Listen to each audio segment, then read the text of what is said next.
Welcome in cartoon world. Today story is टूनी चिड़िया का करवा चौथ का व्रत। बच्चों, आपको हमारी कहानियाँ पसंद आती है तो हमारे कार्टून वर्ल्ड चैनल को सब्सक्राइब करें एंड वीडियो लाइक करें।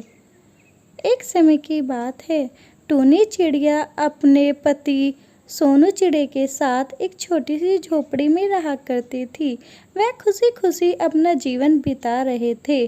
टूनी कहती है, अजय सुनते हो, करवा चौथ आ रहा है और मुझे पूजा करने के लिए सामान की ज़रूरत है, तो आप मेरे लिए करवा चौथ की पूजा सामग्री ले आइए ना, जल्द ही व्रत आने वाला है। ठीक है टूनी, मैं कुछ ना कुछ करता हूँ। वैसे तो मैंने साहूकार से कुछ पैसे मांगे थे, पर उसने अभी नहीं दिए, पर मैं तुम्हें सामान ज़रूर ला कर दूँगा। तभी राजा का तोता वहाँ आता है। अरे सुनो सोनू चिड़े, राजा ने तुम्हें बुलाया है, उन्हें कुछ ज़रूरी काम है, जिसके बदले वह तुम्हें करवा चौथ का सामान भी दे देंगे। यह सूचना तोता देकर चला जाता है। अरे टूनी, ये तो बहुत अच्छी खबर मिल गई मुझे। मैं जाता हूँ और राजा का जो भी काम है उसे कर कर आता हूँ, और साथ में तुम्हारे व्रत सामग्री भी ले आऊँगा, और मैं जल्दी आ जाऊँगा। तुम बिल्कुल चिंता मत करना। फिर रात होती है और रात होने के बाद अगली सुबह जाती है। सुबह ही सोनू चिड़ा कहता है, टूनी तुम घर पर ही रहना, घर छोड़ के मत जाना। मैं जल्दी जाकर जल्दी आता हूँ, तुम इतने मेरा इंतज़ार करना, फिर तुम्हारा व्रत भी तो है ना। यह कहकर सोनू चिड़ा अपनी टोपी लेकर उड़ चलता है। वह पास के जंगल को पास कर ही रहा था कि तेज उड़ने की वजह से उसकी टोपी गिर जाती है, जिस पर उसका ध्यान नहीं आता, और वह जल्दी राजा के दरबार में पहुंचने की कोशिश करता है।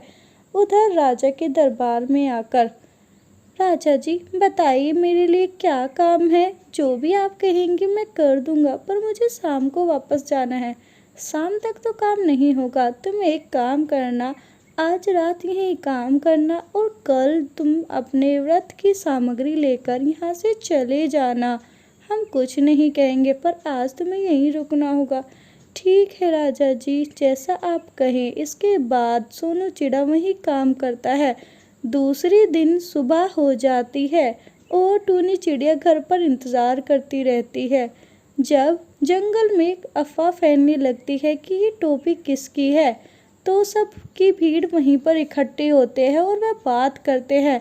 लगता है ये जिसकी टोपी है उसे किसी जंगली जानवर ने खा लिया है। हाँ हाँ कालू दीदी, तुम सही कह रही हो, ऐसे ही लगता है। इस तरह की बातें पूरे पक्षी कर रहे थे। वहीं पर टूनी चिड़िया थोड़ी देर में आती है। अरे ये तो मेरे पति सोनी चिड़े की टोपी है, ये यहाँ कहाँ से गिर गई। वो तो इसको अपने साथ ही ले गए थे, न जाने कैसे यहाँ पर जल्दी जल्दी में गिरा के चले गए। मैं इसको घर ले जाती हूँ। सभी पक्षी उसके चेहरे को देखते हैं और सोचते हैं, ये पागल है या नादान बनने का एक्टिंग कर रही है, इसको क्या समझ नहीं आ रहा। फिर वहाँ पर कालो कमी कहती है, अरे टूनी तुझे समझ नहीं आता, तेरा पति अब नहीं रहा है। ये टोपी देख के ही समझ आता है किसी जानवर ने उसे खा लिया है। तू अब विधवा हो गई है और तेरा पति खत्म हो गया है।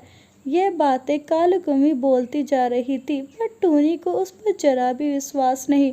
वह कहती है, नहीं नहीं, मेरा पति जिंदा है, और वह घर आती है। ये जंगल के सभी पक्षी पागल हो गए हैं क्या, जो मेरे पति को मारने की बातें कर रहे हैं। वो राजा के दरबार में गए और मेरा मन कहता है वो बिल्कुल सही है।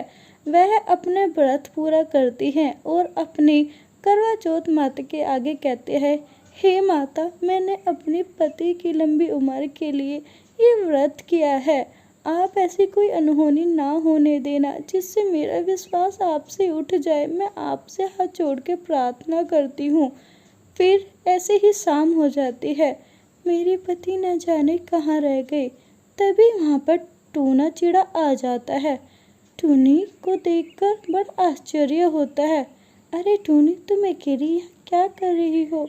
राजा ने कल मुझे आने ही नहीं दिया, इसलिए मुझे आते आते आज देर हो गई। काम अभी ख़त्म हुआ। मैं शर्मिंदा हूँ, मैं बहुत लेट हो गया और तुम भूखी मेरा इंतज़ार कर रही थी। मुझे माफ़ कर देना टूनी, मैं तुम्हें पता नहीं भेज पाए। अरे आप ये कैसी बात कर रहे हैं? आप सकुशल है, इससे ज़्यादा मेरे लिए कोई खुशी की बात नहीं। चलिए घर पे पूजा कर लेते हैं। इसके बाद टूनी चिड़िया घर पर अपने पति के साथ करवा चौथ की सारी पूजा और विधियाँ करती हैं। और बच्चों, हमारी कहानी यहीं पर ख़त्म हो जाती है। आपको हमारी कहानी कैसी लगी कमेंट करके ज़रूर बताइएगा। साथ ही में जिसने चैनल सब्सक्राइब नहीं किया है जल्दी से चैनल को सब्सक्राइब करें।